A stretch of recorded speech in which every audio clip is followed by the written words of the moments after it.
Merhabalar arkadaşlar, yeni bir videoyla karşınızdayım. Bu sefer çok merak edilen ve bana çok fazla gelen sorulardan başlamak istedim videoma. Özellikle bu sefer biliyorsunuz ki bu aralar çok fazla Miki Orkide'nin asyalarını satıyoruz. Bitkiler bu şekilde Tayvan'dan geliyor, yosunda geliyor, şeffaf bu şekilde ekim yapılmış bir saksıda geliyor arkadaşlar. 2,5 inç dediğimiz yosunda geliyor. Herkesin çok merak ettiği ve bana da defalarca gelen soru, biz bunu aldık ama nasıl ekim yapmalıyız? Nasıl bir süreçte ilerlemeliyiz? Bitki bizden ne bekliyor gibi birçok soru geliyor. Ben çok fazla yoğun olduğum için dönüş sağlayamadım. O yüzden de böyle güzel ve açıklayıcı bir şekilde video çekmek istedim. Soruları yine yorum kısmına yazabilirsiniz arkadaşlar. Takip edip ve beğenirseniz, paylaşırsanız çok sevinirim. Bu videomu bana destek olmayı unutmayın diyorum. Şimdi arkadaşlar emin ellerden, güvenilir kaynaklardan sizlere çok güzel bir dikim videosu anlatmış olacağım. Öncelikle dediğim gibi gerekli malzemelerimizle başlıyoruz. Bir tane Asyalı orkidemiz, ekim yapacağımız köklerin doluluğuna göre. Eğer bitkide çok fazla kök varsa 12 pot dediğimiz 12 santimlik olan saksıya ekiyoruz arkadaşlar. Bunun saksı genişliği şöyle 12 santim. Bu 9 pot dediğimize göre bir tık daha büyük. Ama bakıyorum çok aşırı fazla kökleri değil. 9 pota ekilebilir. O yüzden 9 santimlik bir saksı. Şöyle karışımlı bir toprak için yosun. Şu şekilde bir cips. Olmazsa olmazımız drenaj sağlaması için kil bilyesi.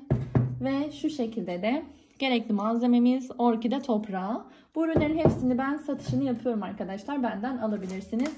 Bunlar benim satışını yaptığım ürünler. Şimdi hemen ekim yapmaya başlayalım. Öncelikle Asyalı orkidemizi şöyle alacağım. Bakınız, Asyalı orkidemizi şeffaf kabından, üretim saksısından şu şekilde yavaşça, gördüğünüz gibi zaten eziliyor. Yavaşça çıkartıyoruz arkadaşlar. Ve bitkiye, köklerine herhangi bir zarar vermeden yavaş bir şekilde şu dış kısmındaki yosunları açıyoruz arkadaşlar. Hemen şöyle başlayalım.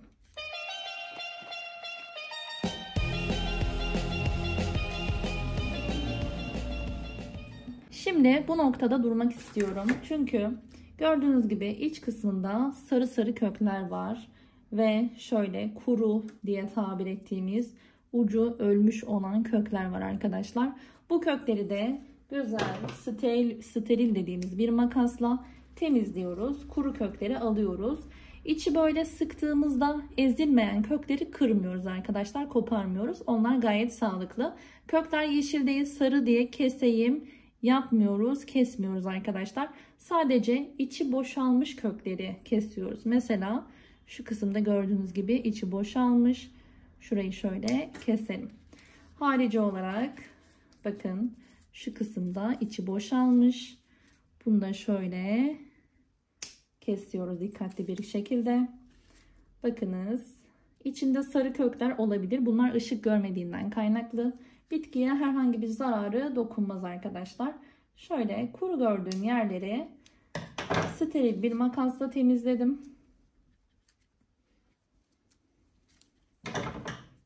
Şurayı da alacağım. Evet.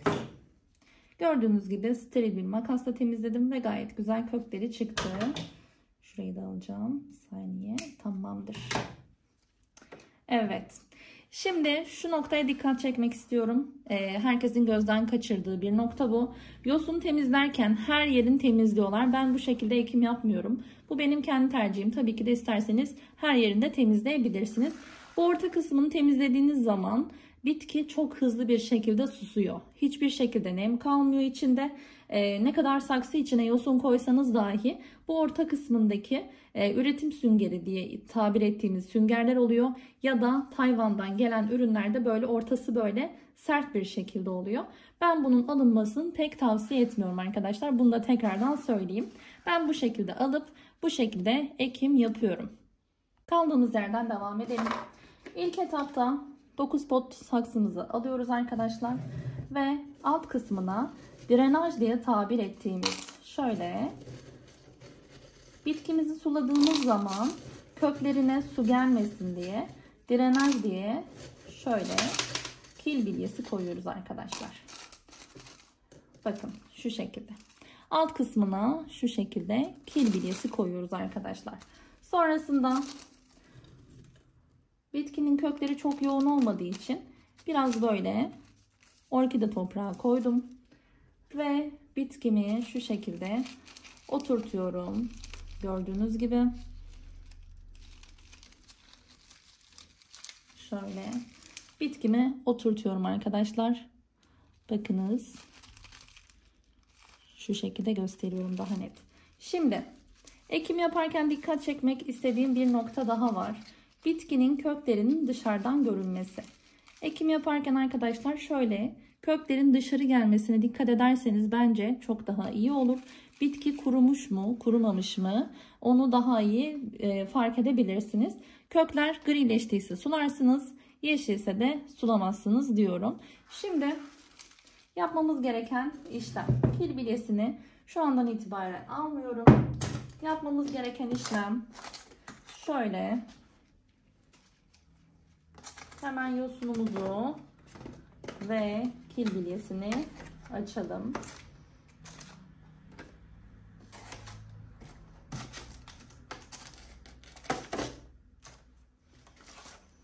Evet. Kenarlarına bir tık cips koyacağım.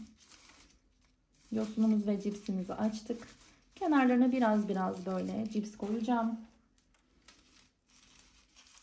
Şu şekilde. Bakın kökler dışarıdan görünüyor. Buna dikkat çekmiştim az önce. Şöyle. Kenarlarına biraz cips koyuyorum.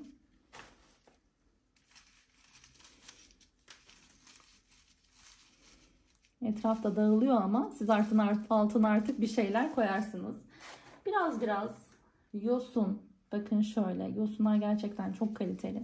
Biraz böyle kenar kısımlarından yosun koyuyoruz arkadaşlar bitkiye nem sağlaması için. Şöyle ufak orkide toprakları.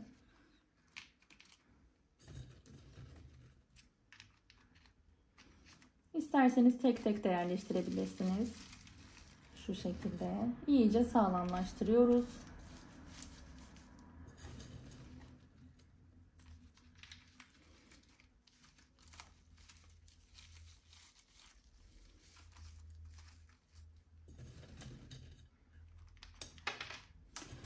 Bitkinin toprağını çok fazla sıkmanızı, havasız kalmasını tavsiye etmiyorum ben.